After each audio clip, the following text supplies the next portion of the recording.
You're typing "best pizza near me" into Chrome for the millionth time this year. Ever wonder why Chrome is on literally every device you own? And why Google's search bar is always sitting right there waiting for you? Today, I'll explain to you why the US government wants to break up Google like you're 5 years old. By the end, you'll understand exactly why your favorite browser might get a new owner. Most people think Chrome is just a browser, a little doorway to the internet. But for Google, Chrome is the front door, the back door, the side doors, and the fire escape. It's the whole house. Chrome is how Google watches the flow of billions of searches every single day. And that flow is what makes Google richer than almost any company on Earth. Chrome feeds Google data. That data feeds Google Search. Search feeds Google Ads. And those ads bring in the real money that pays for everything else.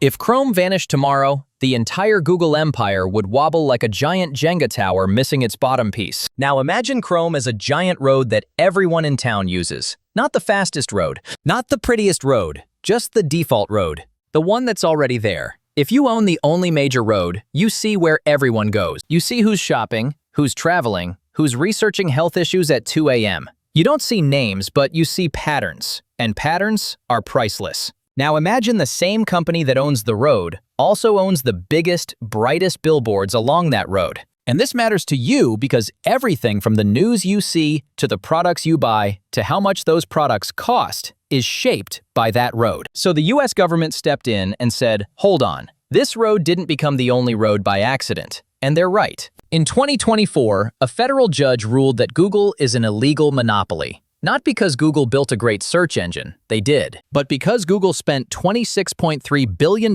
in 1 year paying companies like Apple and Samsung to make Google the default search engine on their devices. Think about that.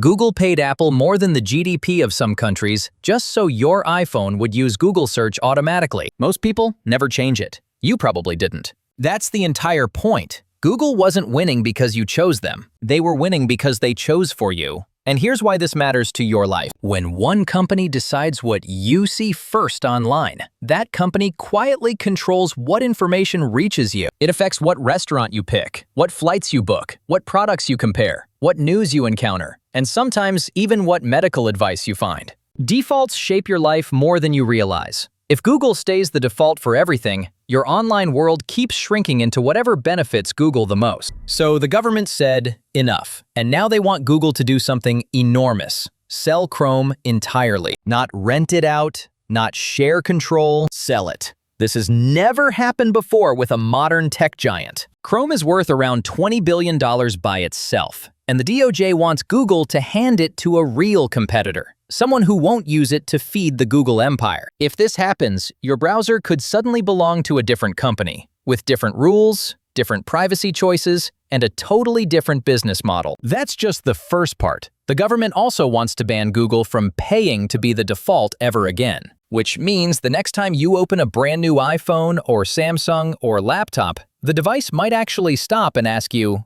which search engine do you want to use? Something you've probably never been asked in your entire life. This affects you directly because for the first time, you would make that choice. Not Apple, not Samsung, not Google. You'd be in control. Some people would still pick Google. Others might try DuckDuckGo for privacy or Bing for AI tools. But the point is, the choice becomes yours. Then comes the wild part. The DOJ also wants Google to share some of its search data with competitors. Not your personal info. Just patterns of what people click and search for. Why does this matter to you? Because that data is what makes Google search feel like magic. It knows that when you type Apple, you probably want the company, not the fruit. It knows that best restaurants near me means pizza if you search that a lot. Smaller search engines don't know any of that because they don't have decades of data. Sharing that data could create actual competition, better search engines, smarter AI tools, more innovation. You might get internet tools that are faster, more private, and genuinely different from anything that exists now. Google hates all of this. They say breaking up Chrome would be dangerous government overreach. They say Chrome is the safest, most secure browser in the world, and pulling it away from Google would make it worse. They say you use Google Search because it's the best, not because it's the default. And they argue that the timing couldn't be worse because right now, the entire planet is fighting over who will dominate artificial intelligence. OpenAI is sprinting ahead. Microsoft is using ChatGPT inside Bing. China is pouring billions into AI armies. Europe is building strict new AI laws. But even if the government gets everything they want, even if Google is forced to sell Chrome for billions, even if default payments vanish forever, even if data sharing becomes law, Google still holds a secret weapon: Chromium. Chromium is the open-source engine under Chrome. It's the real machinery that makes most modern browsers work. And Google controls it. They decide how fast it evolves, what features it gets, what security updates roll out. And here's what you need to understand. Most browsers you know, Microsoft Edge, Brave, Opera, Vivaldi, Samsung's browser, all run on Chromium too. Even if Chrome is sold, the company that buys it still depends on Google for the engine. That means Google could still influence how Chrome works, without technically owning Chrome at all. This matters to you because it means even a breakup might not actually break Google's power over how you browse the internet. There's a bit of déjà vu here. 25 years ago, Microsoft bundled Internet Explorer with Windows. Everyone used it because it came pre-installed. Competitors like Netscape couldn't compete. The government stepped in, forced Microsoft to open up, and suddenly the world got Firefox, and eventually Chrome. That case helped create the modern web you use today. Now the roles are reversed. Google is the giant being challenged, and while they're fighting lawsuits, their competitors are pushing forward with AI search tools that could reinvent how you find information. If Google gets distracted defending itself, the next Google might rise from somewhere else. Here's why this matters. Not because it's a big company drama, but because the outcome shapes your daily internet life. It affects the convenience you feel when searching. It affects how private your searches really are. It affects which companies get to read your digital footprints. It affects what tools your kids will grow up using. It affects how much stuff costs, because Google's giant ad empire affects the prices companies charge. It affects whether AI assistants will come from one company or dozens. It affects whether you get real choices online, or whether the choices are quietly made for you behind the scenes. The hearings begin April 2025. The judge rules in the summer. Google will appeal. The case might drag on for years.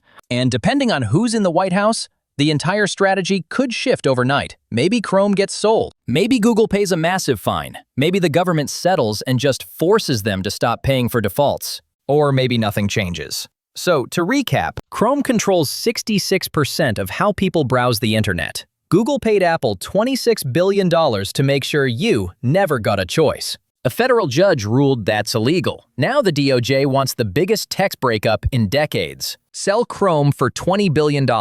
Ban the default payments. Share the search data with competitors. Google says it'll hurt America's AI leadership. But even if they're forced to sell Chrome, Google still controls Chromium, the code that powers almost every browser on Earth. Hearings start April 2025. Appeals could take years. Trump's administration might settle instead. But the bigger point is this. The fight over Chrome is really a fight over who gets to design the internet you live in. One company or everyone together? So here's the real question. Does breaking up Google make the internet better for you? Or does it just destroy a system that already works?